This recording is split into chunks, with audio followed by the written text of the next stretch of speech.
Hello and welcome to this edition of FYI Weekly, your official source for the latest news and information from the city of Greensboro. The Greensboro Police Department is hosting 8 community meetings to discuss how police and residents can make communities safer. As part of Chief Brian James's effort to connect with and be inclusive of community ideas, senior leaders with the Greensboro Police Department will be present to hear directly from residents. At the meetings, residents will meet the commanding officers who serve their community and have an opportunity to discuss public safety issues in their neighborhoods.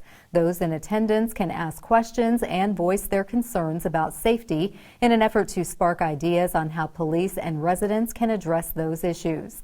Greensboro residents and business owners are encouraged to attend any of the meetings and share their thoughts about public safety.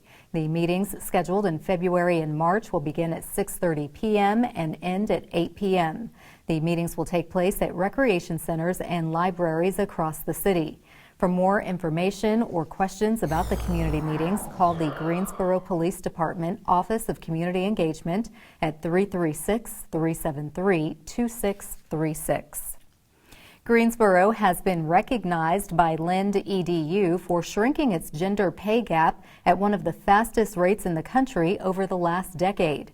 The group analyzed earnings data from the U.S. Census Bureau from both 2010 and 2018 in nearly 1,000 cities. Lind EDU also took its study one step further by analyzing decade-long gender pay gap changes on a state and city level to find out where the gap has been shrinking the most.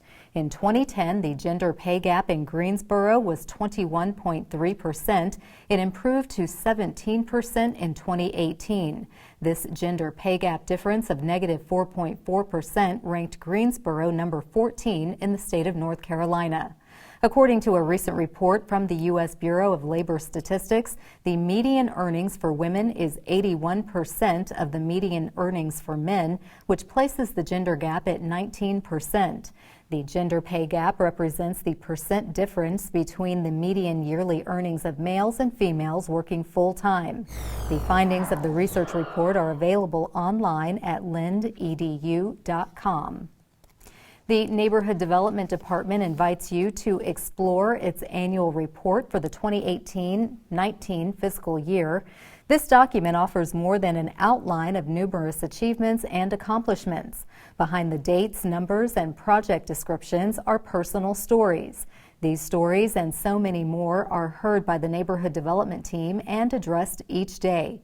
Stan Wilson, Director of Neighborhood Development, says, "I am proud to say our team of 30 employees is diligent about providing programs and services and administrating the appropriate local, state, and federal funds, using them wisely and effectively to better communities." The Greensboro City Council approved a contract with HR&A advisors to develop a 10-year affordable housing plan that will serve as a guide for directing affordable housing resources and programs. To read the annual report and learn more about the Neighborhood Development Department, visit the city's website. In an effort to help each of us improve our quality of life, the city has partnered with Cone Health for a series of brief and informative videos designed to inspire you to make better choices when it comes to healthy living. Let's check in with our friends at Cone Health for today's news for your health. Choking is the 4th leading cause of unintentional injury death. In fact, more than 5,000 people died from choking in the past year. So now we're going to demonstrate choking relief to you. Keep in mind that mild choking is pretty common. You're eating dinner with someone, they may just start coughing, and that's okay. Allow them to cough, and a lot of times they can relieve it themselves. If they do some really hard coughing and making a lot of noise, that's okay. But if the choking becomes severe, what's going to happen is they're clutching at their neck, they may be turning a shade of blue or whatever, but they're not making any noise. So that's when you know it's a very severe thing and it's an emergency. You need to act. So Austin is going to come in. He's choking right now. He's severe. He's clutching at his neck. I got to ask him, are you okay? Are you okay? Are you choking? Okay, so I'm going to help you, all right? So I'm going to turn him around. So to perform abdominal thrusts, otherwise known as the Heimlich maneuver, you take one hand with the fist, thumb side in, grab the other hand above the belly button, force it in and up. So I have to do this several times until I can relieve the choking piece, whatever foreign object that is, out of his airway. And if I'm successful, then I just let him rest. And just keep in mind that you have limited time, 4 to 6 minutes of lack of oxygen. It becomes an emergency and becomes more of a CPR emergency. The brain cells start dying, the heart can be affected, then you may have to go to CPR. Okay, choking relief on children may require slightly different techniques. So if they're shorter, about the height of this mannequin here, you would just have to kneel down to get to their stomach level and be able to do the thrust just the same way you did on adults, except just maybe on your knee. So same technique, just get down on your knee to get to that abdominal level. Choking relief for infants is a little different because of their size. Instead, what we'll do is we will use back slaps and chest thrusts. That means you'll be supporting the head at the jaw, tilting the baby face down, keeping the head below the chest, and giving 5 firm back slaps. Then turning the baby over, still keeping the head down, 5 chest thrusts. So repeat this while the baby is still conscious until the object is removed. Otherwise, if that baby quits responding, then you will have to lay the baby down and begin CPR. Well, the best thing to do if you're choking and alone is not go in a closet, not go in a restroom. You can cough very loudly, but if that doesn't work, you can lay your chest or your stomach over a chair or a table. But at the very least, go out where there are people around, make a commotion. Let people know that you're in trouble so that they can potentially help you. So for someone that's too large, the method would be to go under the arms, or if it's a pregnant woman, you want to do under the arms as well because you want to do chest compressions will force just as much air out as abdominal thrusts, and obviously it'd be very dangerous to do abdominal thrusts on a pregnant woman, so it's best to go up here under the arms. Choking prevention is especially important for children and infants. Obviously not allowing young children to have large pieces of hard candy or things that their immature digestive systems are not able to handle yet. For older adults, obviously alcohol increases the odds of choking.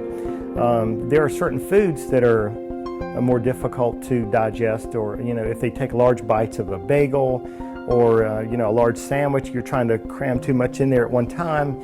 Snack foods like popcorn and grapes or nuts, those things can actually be small enough to just perfectly block the airway. So you just want to be more mindful to chew it more carefully. Those are just some of the tips that would work, but there's no perfect prevention other than just being more mindful about your eating. Thank you for joining me. I hope this information has been helpful. For more information on health and wellness for you and your family, go to conehealth.com/wellness.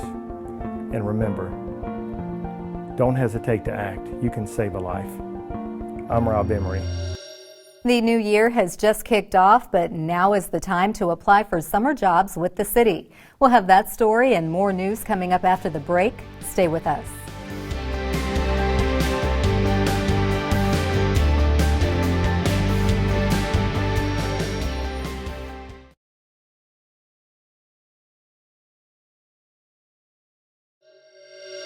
Welcome back to FYI Weekly. The City of Greensboro is hosting a summer job readiness fair on Monday, February 17th from 3 p.m. to 6 p.m. at Lindley Recreation Center. All positions are hourly and the starting pay is $13.50 per hour. City staff and recruiters will be on site to assist anyone interested in how to navigate the online application process. The Parks and Recreation Department will fill 150 part-time, non-benefited positions for the summer season. There are positions available throughout the department, including summer camps, pools, playgrounds, parks, and spray grounds. Lindley Recreation Center is located at 2907 Springwood Drive. For more information about the job fair, contact Maria Hicksview, the city's Chief Equity and Inclusion Officer, at 336-373-2657. The Greensboro Youth Council is collecting new and gently used formal wear and accessories for Camille's Closet and Theo's Threads. Donations will be accepted until Friday, February 28th. These retailers provide free outfits to teens who otherwise might not be able to afford a gown or tuxedo for prom and other special occasions. Drop-off locations are located at various city facilities for convenience. Students will be able to shop for clothes and accessories March 26th and 27th. The types of formal wear needed include plus-size dresses, size 16 and up, suits, dress shirts, slacks, and accessories such as shoes, ties, evening bags, bow ties, and costume jewelry. Donated items must be in gently used condition. Items that do not meet the guidelines will not be accepted. For more information about making a donation or how to receive the formal wear, please call 336-373-4351 or visit the Greensboro Youth Council website. Creative Greensboro, the city's Office of Arts and Culture, is seeking diverse musical acts to perform during this summer's Music for a Sunday Evening in the Park or MUSEP concert series. The deadline to respond to the open call for musical acts is on Monday, February 24th. This marks the 41st season of MUSEP, and the goal is to make this series the most diverse ever. Chief Creative Economy Officer Ryan Deal said, "We hope this open call will offer an opportunity for local acts from a wide range of genres to be introduced to the MUSEP audience." MUSEP concerts are free live performances held outdoors around the city from June through August.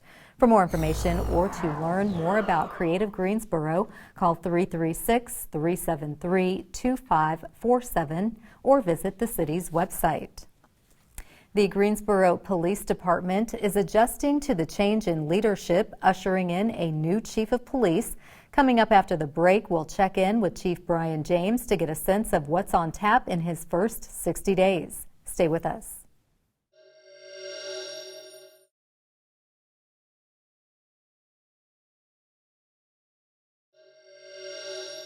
Welcome back to FYI Weekly. The top cop position at GPD has been filled after a national search resulted in the promotion of a Greensboro native and former deputy chief.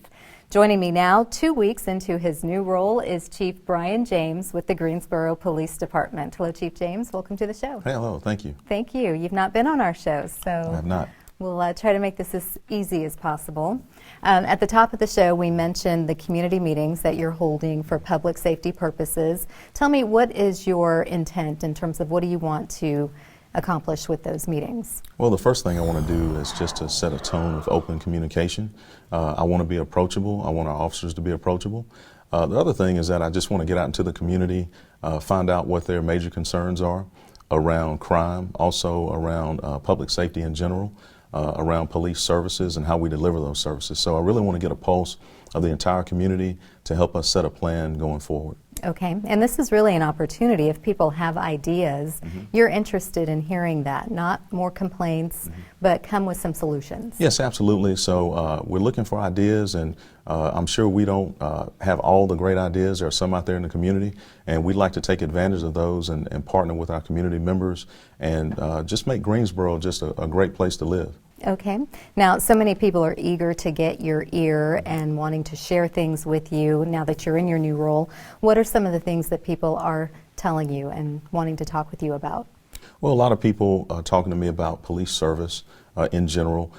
Some of it is around crime. We did have a particularly violent year last year with our homicide rate. They want to know what we're going to do to address violent crime. Also, a lot of the requests are around visibility. Some people are telling me that they don't see us enough in their neighborhood. So we have to figure out how we can get out and engage our citizens in a different way, be more visible, make better connections with all of our communities. Okay. Now, what do you say to detractors of GPD who are always, in their words, saying it will be business as usual, even though you are in this new leadership role? What I would say is that we have some great relationships in the community. Of course, we do have some detractors, but if we don't grow and change, we're getting behind. So as we move forward, we always have to grow and change. I'm going to be different as a chief, just as every chief has been different. I'm going to develop my own style of leadership and my own style of engagement in the community. So I would say that it is going to be different. and hopefully that different is a good different, and that we can impact the community in a positive way. Absolutely. And sometimes detractors can change their course and completely have a different mindset once they give you an opportunity to do, as you're saying, connect with the community, and they see that this is a genuine effort being put forth. Right, and what I hope is that the people that are detractors, I want to talk to those people, because I want to try to bridge those gaps. It could just be a communication issue. So I want to talk to those folks and see how we can work together to address some of the things that they're concerned about, and also to improve the community. Excellent. Now, do you have any major changes in TAP for your first 60 days in terms of organizationally? You have vacancies or promotions that are on tap? We do have several high-level promotions within the department, so I'm looking right now at a process to fill those promotions. We have a number of talented people within the agency, so the good thing for me is that I have a lot of people to pick from, and we're going to make sure that we do an exhaustive process, much in the way that the city picked me as a police chief, but making sure that I put the right people in the right places so that we can serve the community in the best way. And will you be taking a different approach to recruitment, or are you starting to see an increase in the number of applicants? We've actually had some success with the number of applicants that we have. We always have to look at it as far as what trends. Right now, you know, when you look at the younger generation, social media is where they get a lot of their news and information. So we do have to continue to make strides in recruiting through social media, but also personal contact is still a major way that we recruit people. And also with Greensboro being a college town, I think we have approximately 50,000 students. That's a great pool of recruits right here in town. And with one university, North Carolina A&T, having a criminal justice department, we certainly need to make connections there and make sure that if anyone here wants to be a police officer, that they come to us first. Wonderful. Well, it's an excellent department, high ranks, high scores, and nationally recognized. We thank you for coming in, congratulate you again. Thank you. It's been a pleasure working with you in your previous role, and certainly looking forward to working with you as chief. And do come back and give us updates on what's happening at GPD. I certainly will. Thank you for having me. Thank you. Stay tuned for some useful information about Greensboro as we tell you something about the city. That's coming up after the break. Stay with us.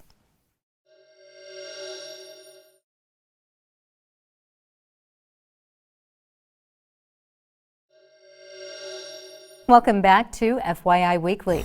One way to stay informed about decisions that impact our city is by attending or tuning in to City Council meetings at 5:30 p.m. on the first and third Tuesday of the month. The fourth Tuesday is reserved for a meeting as needed.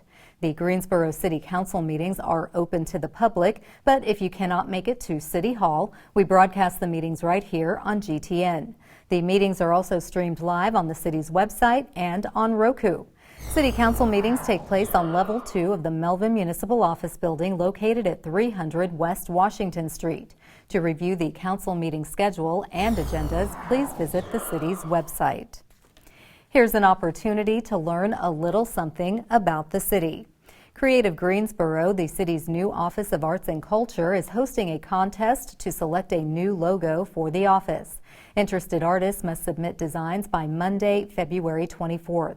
Designs that make the finals will be displayed, and the winner will be announced on Friday, March 7th at 7 p.m. at the Greensboro Cultural Center located at 200 North Davie Street. Contest finalists will earn a $100 honorarium. The contest winner will receive an additional $1,000 for their completed work.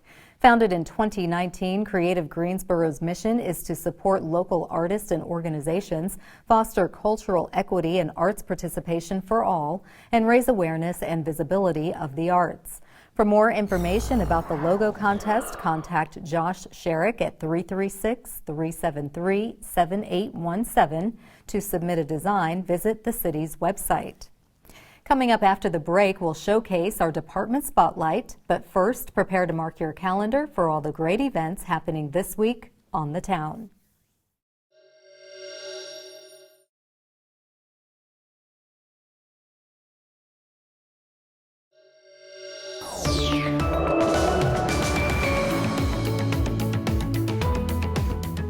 Hey, this is Lana.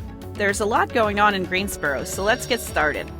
This Friday and Saturday, the 18th annual Shriners Drag Racing and Hot Rod Expo is happening at the Greensboro Coliseum. Check out classic, modern, hot rod, muscle, and many more cars at this expo. The car show has helped raise over $136,000 for the Shriners Hospital.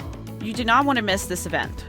For more information, visit GreensboroColiseum.com. On Friday, head over to the Carolina Theater for Two Guys Named Chris Comedy All-Stars beginning at 7:30 p.m. This one-of-a-kind comedy night will feature an array of very talented and witty comedians with unique entertainment styles. The combination of raw truth, originality, and comedic twists will be a night surely not to be missed.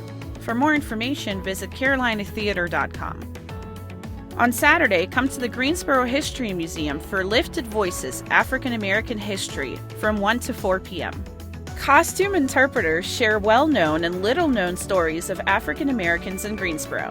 This year's focus is on people who work to fulfill the promises of American democracy in the Gate City.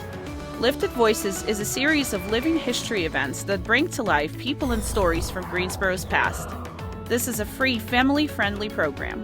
Visit greensborohistory.org for more information. On Tuesday, February 18th, join the Greensboro Science Center for Sensory Friendly Night, an after-hours event designed specifically for guests with sensory-related challenges such as autism spectrum disorder and their families. Tickets include admission to GSC's Museum and Aquarium with special quiet and activity zones, games, and sensory backpacks available for loan. The event will take place from 6 to 8 p.m. and the zoo will not be open. For more information, visit greensboroscience.org. Keep watching FYI Weekly right here in GTN to find out about more events happening on the town.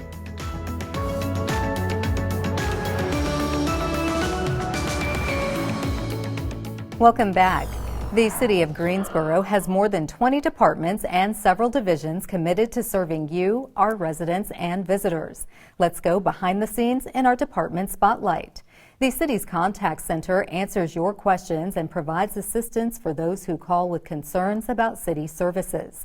One call to 336-373-CITY Monday through Friday from 7 a.m. to 6 p.m. will connect you to a City Services Representative, or CSR, who can provide answers to your questions.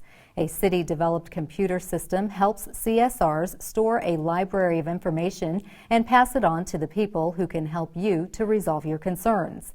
In addition to answering your questions, CSRs can also access utility billing information for water accounts, search phone directories, browse the city's website, and the internet. When calling after hours, you may leave a message and a CSR will handle your request the next business day. Since the inception of the contact center in 2004, CSRs have processed more than 1 million calls. A list of the most frequently asked questions is available on the city's website. Straight ahead on the other side of the break is this week's Way to Go GSO shout out. Stay with us.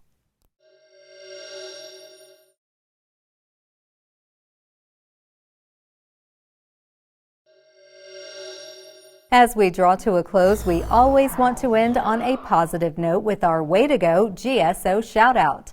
This week's shout out goes to City of Greensboro employees, the winners of the 3rd annual Tom and T. Cooper James Awards for Impact and Innovation.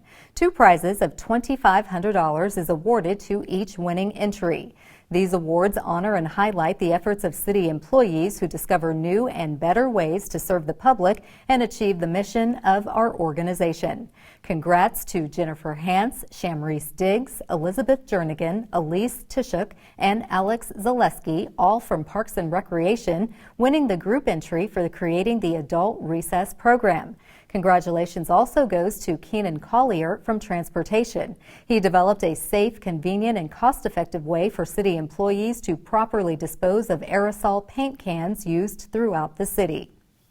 That concludes this edition of FYI Weekly, but you can easily stay connected to the latest city news by linking to us on Facebook, Twitter, YouTube, and Instagram.